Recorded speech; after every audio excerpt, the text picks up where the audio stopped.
Assalamualaikum warahmatullahi wabarakatuh. Bismillahirrahmanirrahim. Alhamdulillah wassalatu wassalamu ala sayyidina Rasulillah wa ala alihi wa sahbihi wa man tabi'ahu wa mawala. Wala hawla wala quwwata illa billah. Wa qala Allah ta'ala subhanaka la ilma lana illa ma 'allamtana innaka antal alimul hakim. Wa qala rabbi shrah li sadri wa yassir li amri wahlul 'uqdatam min lisani yafqahu qawli, amma ba'd. Allahumma aftah 'alaina futuhal 'arifin, Allahumma aftah 'alaina futuhal 'arifin, Allahumma aftah 'alaina futuhal 'arifin, amin ya rabbal alamin. Alhamdulillah, pada malam hari ini kita diberi kesempatan oleh Allah Azza wa Jalla untuk bermuajahah dalam sebuah majlis yang insya Allah penuh dengan berkah, dalam sebuah majlis yang insya Allah penuh dengan pahala, dan mudah-mudahan sebagaimana Allah mengumpulkan kita di dunia ini menjadi isyarat kita nanti akan dipertemukan kembali oleh Allah Azza wa Jalla di surganya bersama-sama. Pada pertemuan sebelumnya kami telah membahas tentang apa itu definisi puasa, kemudian ada berapakah rukun puasa, sudah saya jelaskan dengan mendetail kemarin. Dan pada malam hari ini kita akan membahas tentang ahkamus siyami fi halatin khassah, hukum-hukum puasa pada keadaan-keadaan tertentu. Jadi yang kita bahas adalah bagaimanakah hukum puasa dalam keadaan-keadaan tertentu. Kalau yang kita jelaskan kemarin itu adalah tata cara kita berpuasa dalam keadaan ikhtiar, yakni dalam keadaan sewajarnya, gitu ya. Kemudian yang kita bahas pada malam hari ini yaitu hukum puasa pada keadaan-keadaan tertentu. Itu ada kurang lebih ada 4 keadaan.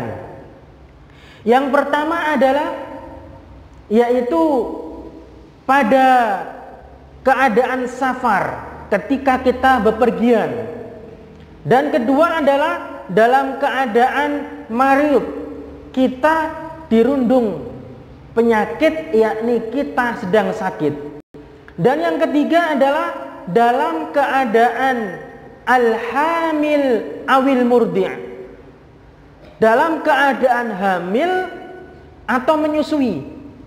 Dan yang keempat adalah dalam keadaan al-haid awin nufasa, dalam keadaan haid atau nifas. Jadi ada 4 keadaan. Yang pertama adalah ketika dalam keadaan safar, yakni bepergian. Dan kedua adalah ketika dalam keadaan marid, yakni sakit. Dan ketiga dalam keadaan al-hamil awil murdi, dalam keadaan hamil atau menyusui. Dan terakhir adalah dalam keadaan al-haid awin nufasa, yakni dalam keadaan haid atau nifas. Yang kedua itu bisa dialami oleh laki-laki dan perempuan. Tapi dua yang terakhir tidak mungkin dialami oleh seorang laki-laki, hanya dialami oleh seorang perempuan. Nah, yang kita bahas pada malam hari ini yaitu yang bisa dialami oleh orang laki-laki maupun bisa dialami oleh orang perempuan. Apa itu? Yang pertama adalah as-safar, bepergian, dan kedua adalah al-marid, yaitu dalam keadaan sakit. Ya kan? Islam itu adalah agama yang penuh dengan toleransi. Rasulullah Muhammad SAW bersabda dalam hadisnya, "Bu'ithtu bil hanifiyati samhatis sahla." Aku diutus dengan membawa agama yang penuh dengan toleransi. Ya kan? Yuridullahu bikumul yusra wa la yuridu bikumul usra. Allah menginginkan kemudahan kepada kalian dan tidak ingin mempersulit. Rasulullah Muhammad SAW juga bersabda, yassiru wa la tu'assiru, basyiru wa la tunaffiru. Permudahlah dan jangan mempersulit, dan berilah kabar gembira dan janganlah kalian menakut-nakuti. Rasulullah Muhammad SAW juga bersabda, ma khaira Rasulullah Muhammad sallallahu alaihi wasallam baina amrayni illa ikhtara aisarahuma ma lam yakun ithman wa in kana ithman kana ab'adan nasi minhu. Ini berarti hadis sunnah fi'liyah, sunnah perbuatan Nabi Muhammad sallallahu alaihi wasallam, yang artinya tidaklah Nabi Muhammad disuruh untuk memilih dua sesuatu. Pasti Nabi akan milih yang paling mudah, selama yang mudah itu tidak haram. Apabila haram, maka Nabi itu adalah orang yang paling menjauhinya. Nah, seperti itu. Nah, maka dari itu safar, bepergian, itu adalah salah satu penyebab kita mendapatkan rukhsah atau keringanan dalam melakukan ibadah. Ya kan? Sebagaimana disebutkan oleh Al-Imam As-Suyuti dalam kitabnya Al-Ashbah wan Nadhair. Jadi yang namanya safar atau bepergian itu bisa menyebabkan kita mendapatkan rukhsah atau keringanan dalam menjalankan ibadah. Seperti itu. Ketika kita bepergian, ya kan? Safar, kita diperbolehkan untuk apa saja? Diperbolehkan pertama, kita diperbolehkan untuk menjamak sholat, ya kan? Antara sholat duhur dan sholat asar, sholat maghrib dan sholat isya. Ini sudah maklum kita ketahui. Kita juga diperbolehkan untuk mengqashar sholat yang asalnya 4 rakaat menjadi 2 rakaat. Tapi yang boleh dikosor adalah sholat rubaiyah, sholat yang rakaatnya 4. Tidak boleh sholat 3 rakaat kita kosor menjadi 1,5. Itu namanya bid'ah, karena tidak ada contoh dari Rasulullah Muhammad SAW. Seandainya Nabi itu pernah menyontohkan sholat setengah rakaat itu kayak apa, tentu kita akan mencontohnya. Tapi Nabi nggak pernah, jadi kita nggak usah model. Nggak usah membuat-buat hal baru. Man ahdatha fi amrina hadza ma laysa minhu fawarad. Barang siapa yang buat hal baru dalam agama ini, maka tertolak. Rawahul Bukhari. Juga diriwayatkan oleh Imam Muslim dengan makna yang sama tapi redaksinya berbeda.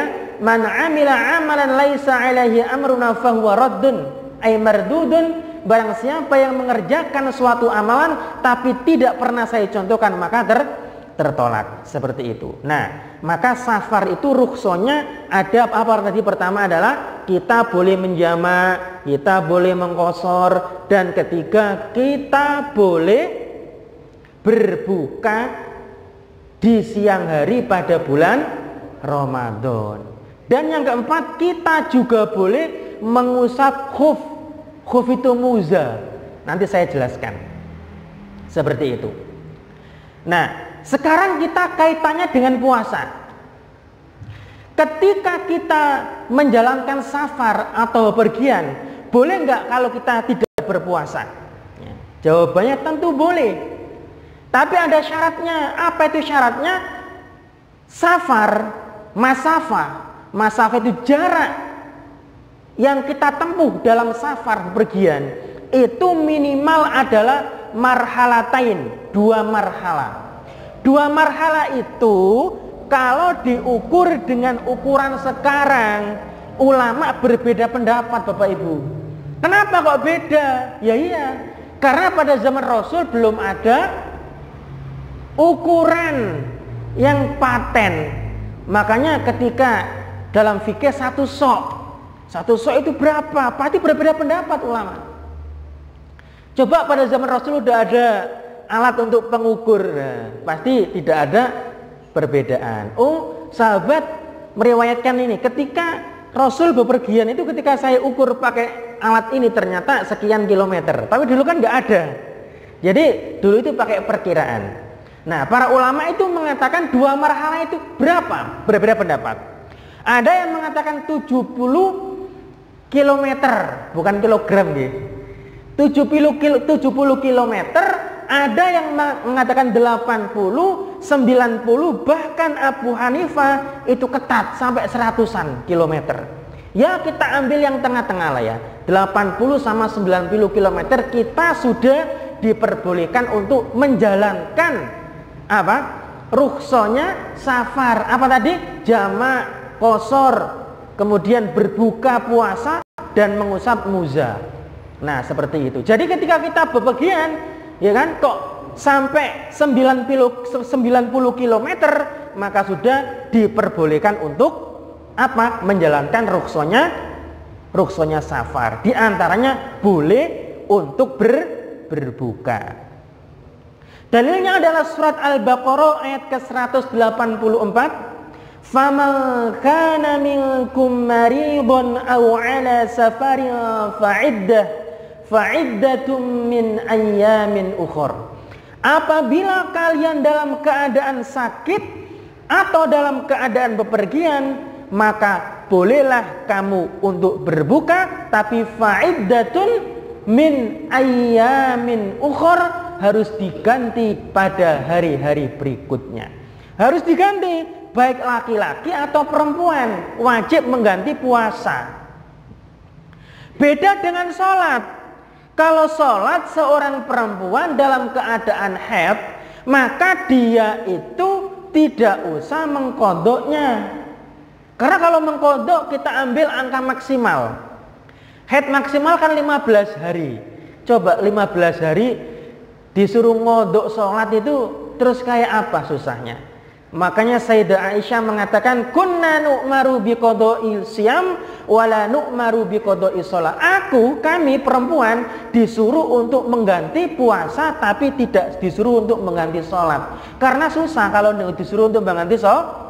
Karena sholat tiap hari, puasa hanya 1 bulan dalam 1 tahun. Kita seorang perempuan punya waktu berapa bulan?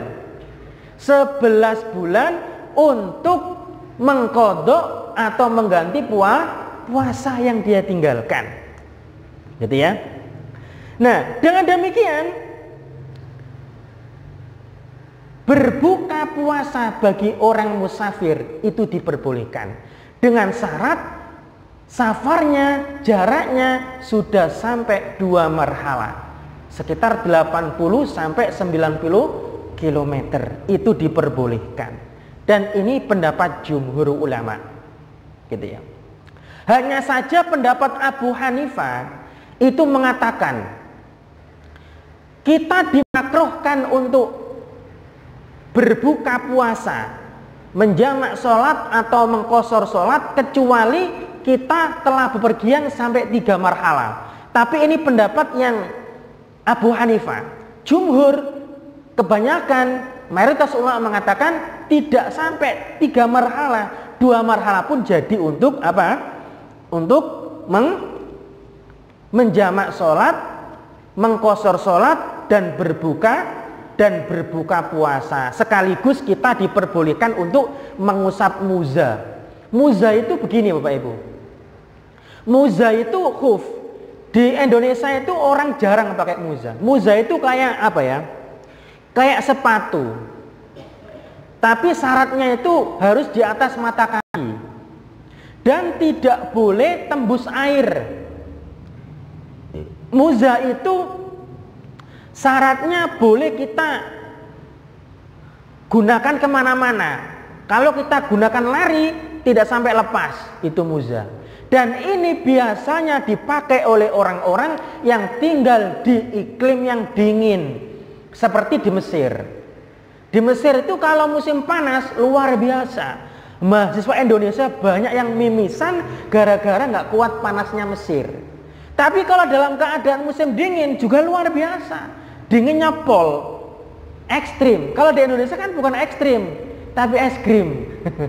Indonesia nggak ekstrim, biasa-biasa aja. Kita di mana? Di Rusia. Di Rusia kalau sedang turun salju ceritanya, itu kalau orang itu biasanya kalau pakai AC, biasanya AC-nya itu untuk penghangat ruangan, tidak untuk apa? Pendingin ruangan. Dan bahkan kalau sudah musim pendingin salju turun, kalau keluar nggak pakai jaket yang sampai tebel banget itu bisa-bisa apa? Bisa-bisa diamputasi Bapak Ibu. Saking dinginnya. Kiai saya, syekh saya, namanya sama kayak saya, Syekh Maftuhin, itu pernah belajar di India. Ketika musim dingin Bapak Ibu, itu selimutnya itu tidak cukup pakai selimut biasa, selimut kasur tebel segini dibuat selimut, saking dinginnya. Sampai 2 hari tidak mandi, itu nggak terasa bau, saking dinginnya. Nah itu kalau itu diperbolehkan untuk memakai muza, khuf tadi. Kalau ketika wudhu nggak usah dilepas, cukup diusap bagian luarnya saja, diusap, tidak diusap toh. Nah seperti itu, cukup diusap. Nah kalau bepergian bisa diusap 3 hari 3 malam. Kalau mungkin diusap 1 hari. Nanti insya Allah penjelasan lengkapnya saya jelaskan pada babnya tersendiri. Jadi itu adalah